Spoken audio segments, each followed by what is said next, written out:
عالمی یوم ماحولیات کے موقع پر حکومت بلوچستان، محکمہ جنگلات، UGPP wild life component Balochistan کے اشتراک سے کوئٹہ میں ایک خصوصی سیمینار اور تقریب کا انعقاد کیا گیا۔ سیمینار کا مقصد عوام میں شجرکاری کی اہمیت اجاگر کرنا، موسمیاتی تبدیلیوں کے اثرات سے نپٹنے کے لیے شعور بیدار کرنا اور بلوچستان میں جاری شجرکاری مہم کو مزید فروغ دینا تھا۔ اس موقع پر سیکریٹری جنگلات عمران گجگی نے میڈیا سے گفتگو کرتے ہوئے کہا کہ ورلڈ انوائرمنٹل ڈے منایا جا رہا ہے اکراس دا گلوب،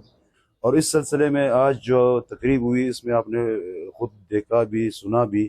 کہ ہماری کتنی اچیومنٹس ہیں، کیونکہ ہم کام کرتے ہیں رورل ایریاز میں، پہاڑوں میں کرتے ہیں، جو کہ وہ بہت کم لوگ شہری آبادی جاتے ہیں اس طرف۔ اور نمبر 2،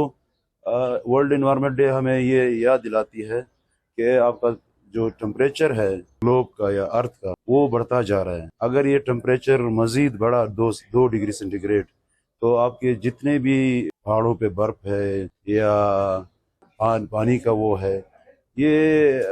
سارے پگھل جائیں گے، جیسے ہم نے پہلے بھی فلڈ فیس کیے ہیں، ریسنٹلی بھی فیس کیے ہیں، پہلے بھی فیس کیے ہیں۔ تو مینلی ہم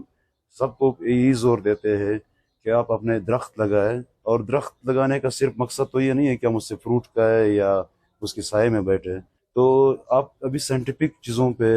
زیادہ جانا ہوگا۔ میں یہ کہنا چاہ رہا ہوں کہ ہمارے فارسٹ ڈپارٹمنٹ کے دروازے ہر وقت آپ کے لیے کھلے، ہم سے درخت مانگے، ہمیں جائیں گے ان کے ساتھ درخت لگوائیں گے۔ جس طرح کی حالات چل رہے تھے لاسٹ ایئر جون میں، جیسی پریڈکشن تھی کہ سردیوں میں اس دفعہ بارشوں کا بہت کم امکان ہے، لیکن الحمدللہ اس دفعہ سردیوں میں بارشیں بہت زیادہ ہوئی ہیں۔ آپ دیکھیں نا، انوائرمنٹل ایشو آج بھی ایگزسٹ کرتے ہیں۔ بیسیکلی اس کا مقصد یہی ہے کہ لوگوں تک آگاہی پہنچائی جائے کہ جی یہ انوائرمنٹ کا ایشو بہت سیریس ہوتا جا رہا ہے، اور انلیس انٹل ہم اس کو جو ہے سیریس ایشو کو سیریسلی ٹیکل نہیں کریں گے تو دن بدن جو ہے پرابلمز آتی جائیں گی۔ شرکاء نے اس عزم کا اظہار کیا کہ شجرکاری مہم کو مزید وسعت دی جائے گی اور عوام کو ماحول دوست سرگرمیوں میں شامل کر کے بلوچستان کو سرسبز بنانے کے لیے مشترکہ کوششیں جاری رکھی جائیں گی۔ وش نیوز، کوئٹہ، بلوچستان۔